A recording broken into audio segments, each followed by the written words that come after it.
Mitos y leyendas de nuestra América. ¿Me acompañan? Soy Jenny de Bernardo.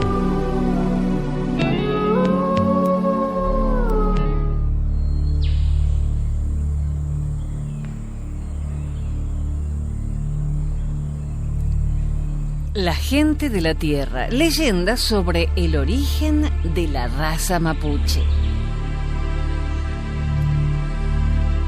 Las abuelas de las tribus mapuches cuentan cómo se formó la gente de la tierra, sus cualidades más notables, la fuerza y la astucia. Dicen que las heredaron del puma y de los zorros de la siguiente manera.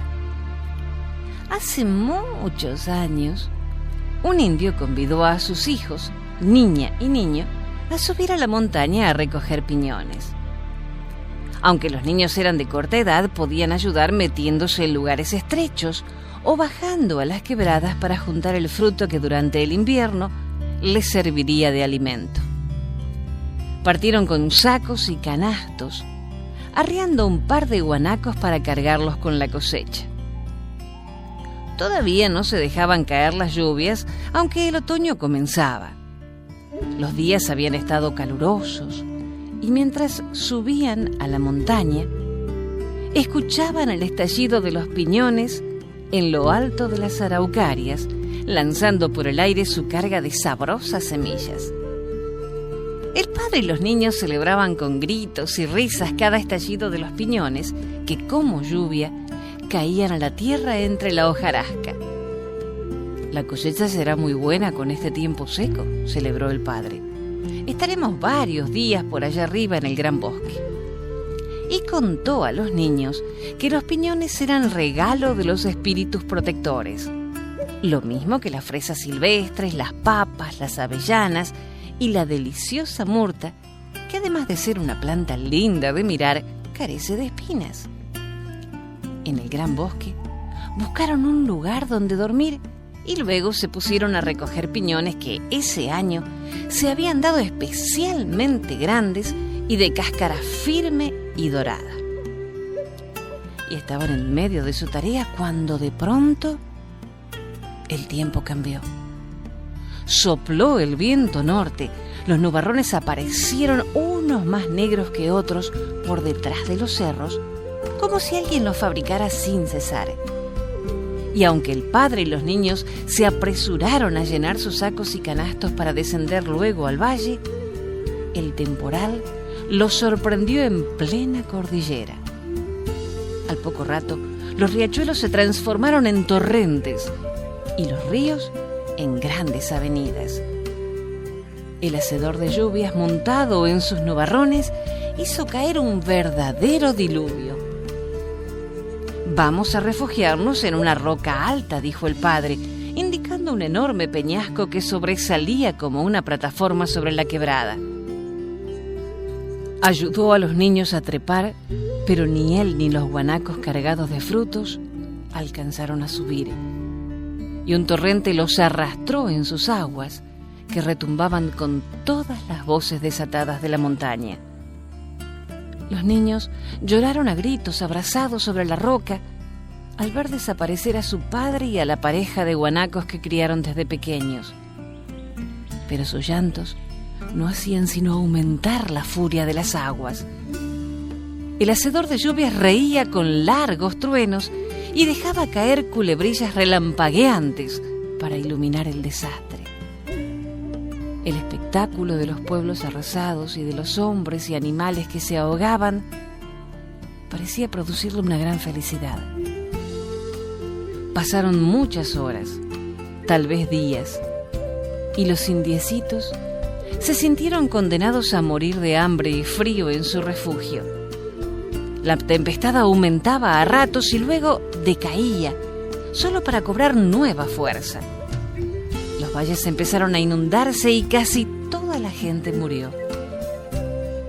Cuando los indiecitos ya desfallecían, pensando que el torrente se los iba a llevar también, algo chocó fuerte contra la roca. Como estaba muy oscuro, no podían saber qué era y tuvieron aún más miedo al oír que aquello crujía y raspaba la piedra como una garra gigantesca. A la luz de los relámpagos, se dieron cuenta de que se trataba de las ramas de un árbol, un inmenso coihue centenario descuajado por el temporal que se atajó en la roca al venir aguas abajo. Los niños, acostumbrados a atravesar los ríos en canoas y leños, no dudaron en subir a aquel navío arbóreo que elevaba sus ramas como mástiles y cuyo tronco se veía ancho y largo como un puente. Se refugiaron entre el ramaje para protegerse de la lluvia justo a tiempo. El árbol continuó aguas abajo con su nueva carga. Traía ya otros seres a bordo. Los niños descubrieron entre las hojas no solo nidos con sus huevos, sino a numerosos animalitos que se habían agarrado a los ramajes. Conejos, cururos y hasta una culebra temblaban amansados por el miedo junto a los pequeños indios. Hasta el día siguiente, cuando aclaró un poco, no descubrieron que en el árbol también iban un puma y una zorra de las llamadas chillas por su modo de aullar. «Estoy hostigado con la carne de conejo», insinuó el puma cuando vio a los niños. «Creo que debes seguir hostigando, como yo de los cururos», contestó la chilla con una sonrisa maliciosa. «¿Qué piensas? Dime», se asombró el puma entrecerrando los ojos. «Tenemos fama de sanguinarios, amigos. Creo que esos niños se han salvado por algún favor de las estrellas. Y ha llegado el momento en que nosotros subamos de categoría». «¿Qué te propones?», preguntó el puma. «Me propongo y te propongo que los cuidemos y criemos y que sean nuestros hijos», respondió la chilla irguiendo la cabeza. «Pero, ¿cómo puede ser eso?», rugió el puma escandalizado. La chilla, que acababa de perder su camada de zorritos en la inundación, contestó: «Yo les daré la leche que ya no tomarán mis pequeños, y tú les enseñarás como a tus cachorros a ser los más fuertes y valientes de la tierra, los más orgullosos que jamás se entregan». El puma meditó un rato agitando su cola. «Con mi leche les transmitiré mi inteligencia y mi astucia», dijo la zorra. «Es nuestra oportunidad». Y empezó a acercarse lentamente a los niños, deteniéndose cuando ellos abrían demasiado los ojos o lanzaban un grito de miedo. Se restregó contra sus piernas y luego se echó al suelo mostrando que tenía abundante leche. Luego se aproximó el puma con mayores cuidados, sintiendo que ya era famoso por esta acción. Los niños, que no habían comprendido el lenguaje de gruñidos de los animales, no entendieron al comienzo su intención. Se extrañaron de que el puma les pusiera en el pecho una pata sin garras, haciéndoles un cariño algo torpe, y que la zorra se diera vueltas en el suelo jugando, mientras los miraba con su expresión astuta, característica de la familia de los zorros. Como llevaban días sin comer, no tardaron en tomar confianza y beber la leche que la zorra, de manera evidente, les ofrecía. Y junto con este alimento, entendieron el lenguaje de los animales. Viajaron varios días en el árbol gigante. Los pájaros venían a pararse en sus ramas y otros animales treparon al tronco salvador, sin saber que entre el ramaje se escondían el puma y la zorra. Los niños construyeron una ruca y el sol entraba por la puerta que daba al oriente y salía por la del poniente, según la antigua costumbre de la gente de la tierra, que respetaba los puntos cardinales. Se tienen al número 4 como sagrado. Cuando por fin el hacedor de lluvia se cansó de galopar sobre las nubes y regresó a su escondite detrás de los cerros, las aguas empezaron a bajar y los ríos a volver a su cauce. Entonces el coihue se enterró en el barro como un navío que encalla, y cuando el viento secó la tierra, el puma, la zorra y los niños saltaron del tronco y buscaron un valle escondido donde vivir. Lo primero que hicieron, aún antes de construir otra ruca o de buscar una cueva donde habitar, fue poner nombre a los hijos adoptivos. Nombres mágicos que los protegerían para siempre. Al niño lo llamaron Manque, el cóndor que planea en el cielo vigilando la tierra, y a la niña Melipal, como a la Cruz del Sur. La zorra les habló de buscar otros alimentos y los niños recordaron las palabras de su padre sobre lo que la naturaleza regala: los piñones, las fresas silvestres, las papas, las avellanas y las murtas.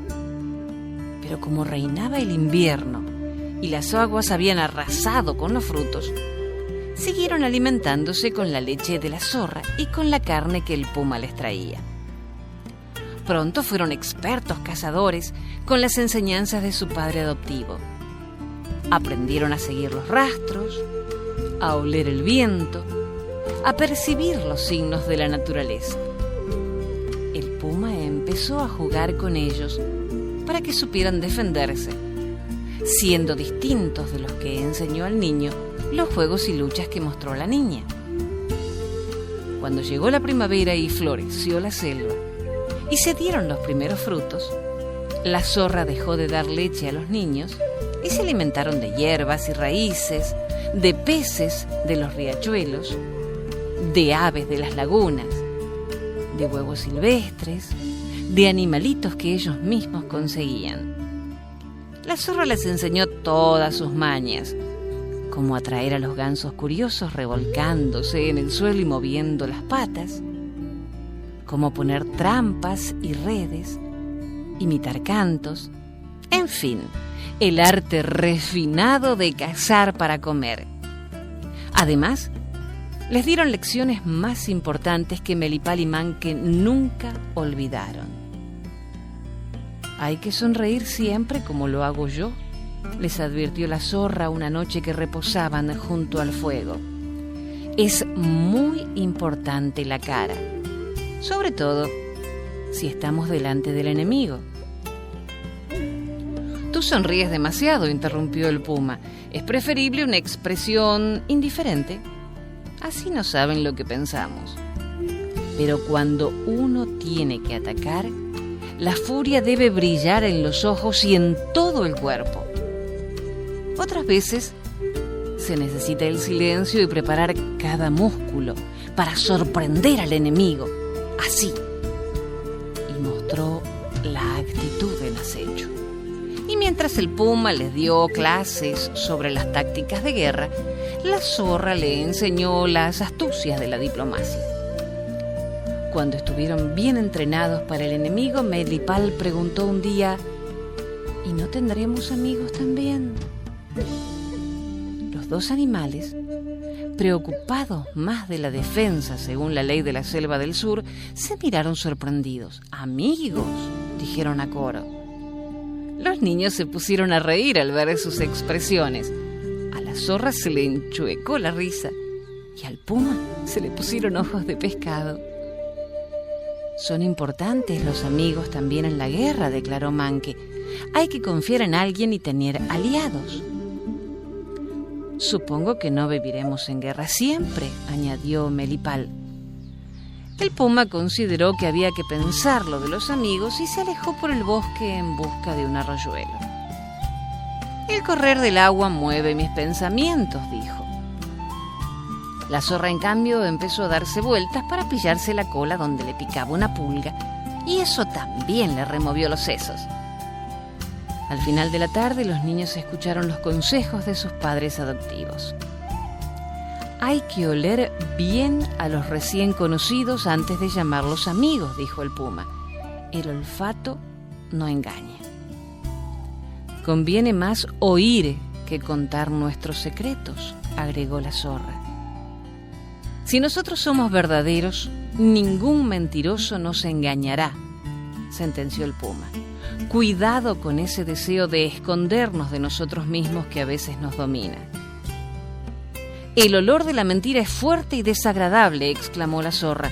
Aunque el mentiroso se adorne y disimule, su engaño aparecerá en cada movimiento y gesto que haga.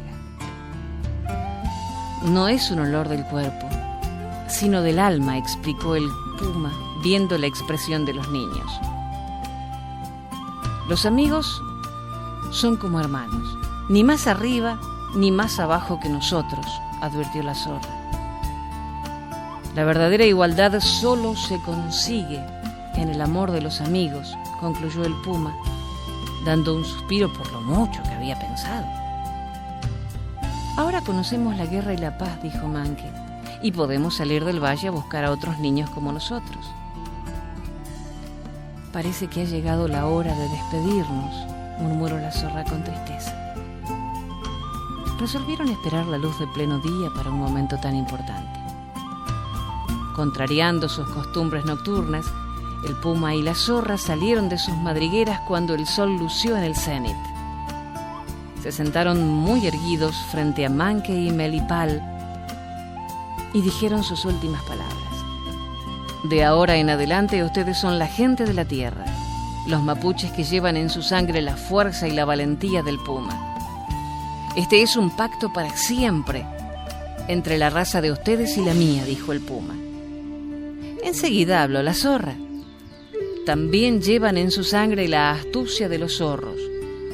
Los hijos de ustedes nos mirarán con simpatía, porque en cada uno de ellos la leche que les di gritará que fui su madre.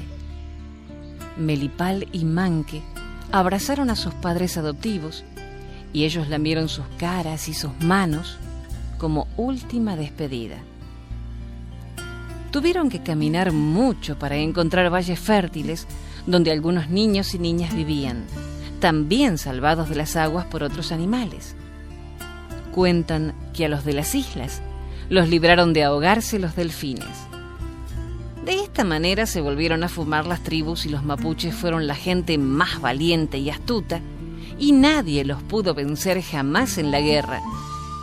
De padres a hijos se transmitieron la historia hasta que se transformó en leyenda y ellos saben que descienden de los pumas y los zorros.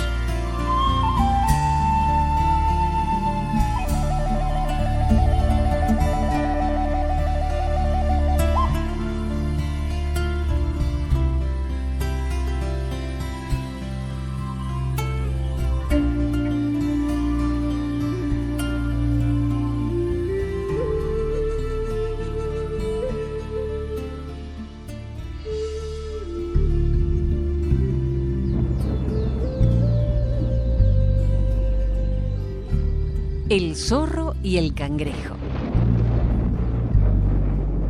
Hace muchos años de esto, había un zorro viejo y muy diablo que siempre ganaba las apuestas que hacía. Una tarde, por el puro gusto de vanagloriarse de su astucia, pensó: buscaré a alguien para hacer una apuesta y estoy seguro de que ganaré, como siempre. Se fue corriendo por el bosque, preguntándose con quién podría competir. Al primero que encontró fue a un cucaracho, pero el bicho ni siquiera lo escuchó, metiéndose rápido bajo la hojarasca. Enseguida se topó con el sapo, pero este, que sabía todas las maldades y pillerías del zorro, tampoco quiso apostar con él. Muy enojado al ver que ninguno de aquellos pequeñuelos aceptaba competir, llegó hasta la orilla del mar. Se sentó en la playa y de pronto surgió de la arena un pequeño cangrejo. Al zorro le hizo gracia que caminara para atrás y de inmediato decidió apostar con él, seguro de su ganancia. ¿Quieres apostar conmigo quién llega primero a la punta de aquel cerro? Y el zorro le señalaba a un monte de regular tamaño. Bueno, acepto, contestó el cangrejo, sin hacerse rogar ni por un segundo. Te doy ventaja, añadió. Tú partirás primero. Se pusieron en línea y partieron. Dice que el zorro iba riéndose de la tontería del inocente bicho. Durante un buen rato, el zorro se adelantó con la cola arrastrando casi el suelo. De vez en cuando se daba vuelta por si divisaba a su competidor, aunque estaba seguro de que apenas habría avanzado con su torpe manera de ir retrocediendo. ¡Ja! Ese no levanta ni polvo, comentó riendo. Y continuó trepando muy calmado. Al borde del sendero había murtas y otras frutas y se dispuso a refrescarse. Así pasó un buen rato. Más allá encontró un nido de pájaros con huevitos y se detuvo a comérselos. Pobre cangrejo, jamás me alcanzará, murmuró mirando hacia lo lejos. Como le diera sed, bajó una quebrada y tomó una gran cantidad de agua fresca. Al subir, volvió a mirar si venía el cangrejo y divisó allá muy atrás algo que se movía. ¡Qué tonto es el pobre!, rió. Una risita rara le hizo eco. Pero como no viera a nadie, siguió trepando hasta la cumbre del cerro. Aquí voy a esperar que llegue ese cangrejo presumido que se atrevió a hacer una apuesta conmigo, dijo el zorro. Desde atrás, una voz lo sorprendió. Vaya, amigo, ¿cuánto te has demorado? Me llegué a quedar dormido esperándote.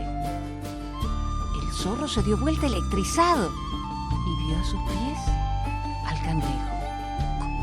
¿Cómo? ¿No fui yo el que llegó primero?, exclamó. No, compañero, mientras tú comías murta y saqueabas un nido y tomabas agua, yo corría y te iba pasando. Así gané la apuesta. Y el cangrejo, parado en sus patitas, agitaba feliz sus tenazas. Si el zorro se hubiera fijado, habría visto que en esas tenazas se enredaron unos pelos suyos de los que tenía en la cola. Pero estaba demasiado sorprendido para poner atención en otra cosa. Es verdad que me entretuve en el camino, confesó muy compungido. Mira, hermano, yo tenía mucha hambre y sed. Creo que la apuesta no vale si uno de los apostadores está en malas condiciones. Hagamos otra apuesta, ahora de bajada, hasta esa roca que está a la orilla del mar. Acepto, dijo el cangrejo con voz segura, pero déjame descansar un rato porque fue demasiado lo que me apuré. Se sentó a esperar el zorro que el cangrejo echara su siesta. Al rato despertó el de las tenazas y anunció que estaba listo. Partió el zorro sin notar lo que llevaba prendido a la cola. Esta vez corrió sin pararse a comer murtas, ni robar nidos, ni tomar agua, ni siquiera miraba para atrás. Esta vez sí que ganaré, iba diciéndose, pero cuando el zorro se sentó en la roca en medio del mar, el cangrejo, saltando de la cola, lo increpó. Nunca creí que te demoraras tanto. Se nota que estás viejo. Pensé que te habías perdido. El zorro se enfureció al ver que el pequeño cangrejo le había vuelto a ganar. Yo llegué primero, alegó.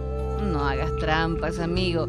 Hace rato que te estoy esperando y debes reconocer ante todas las criaturas de la selva y del mar que yo soy el ganador. No lo permito, oyó el zorro mostrando los dientes, mejor dicho, los que le faltaban. En eso sintió un feroz picotón del cangrejo que lo hizo dar un brinco con tan mala suerte que cayó de cabezas al mar.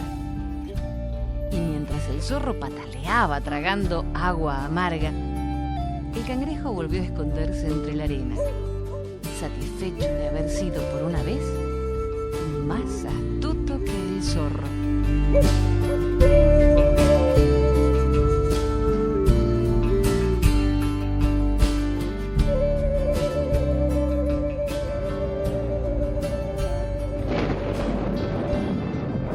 La senda del caballo de hierro.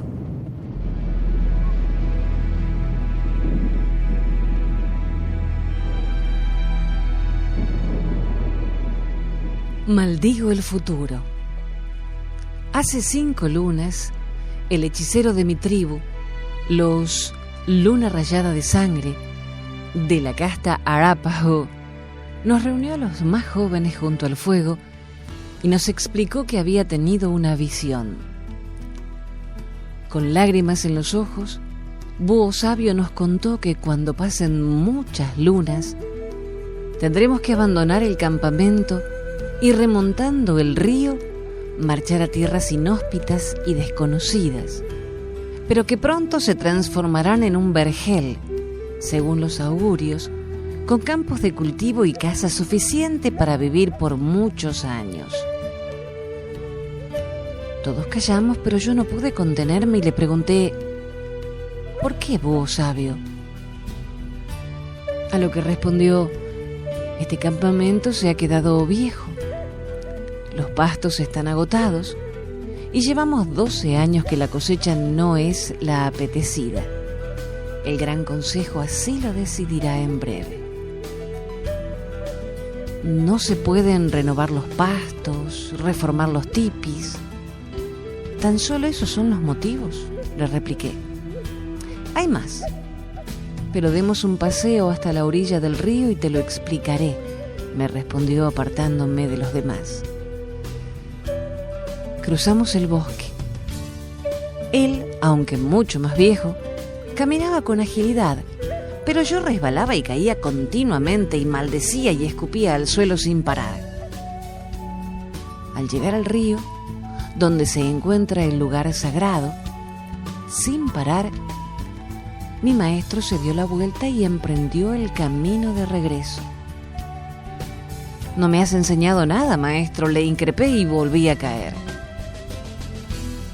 Mientras me levantaba me contestó: «Intento enseñarte cómo lidiar con los errores de la vida, chiquillo atolondrado, pero tú no quieres aprender».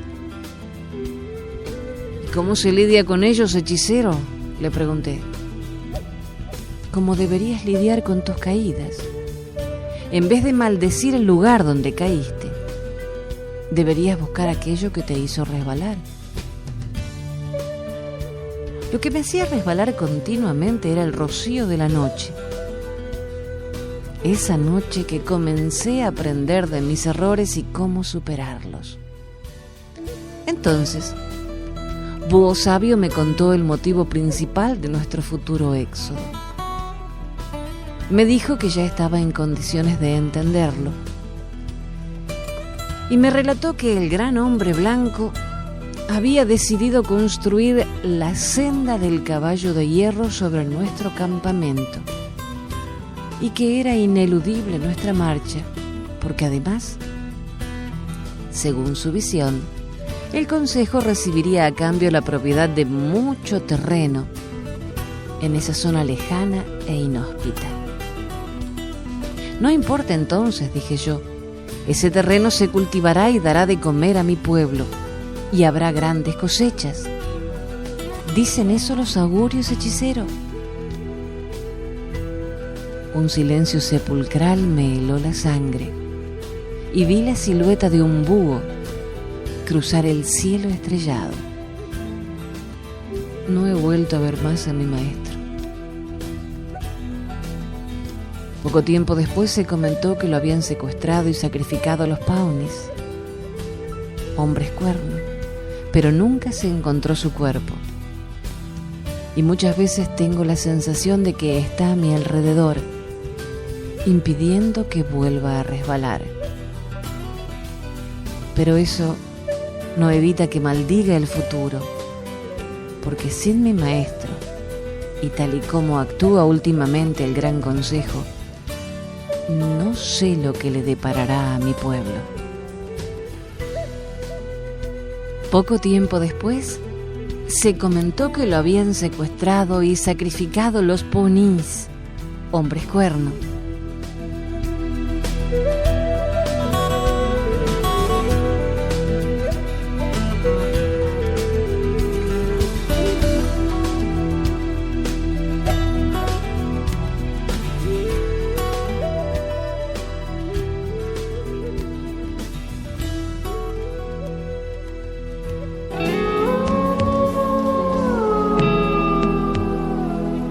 Hasta el próximo relato. Soy Jenny de Bernardo.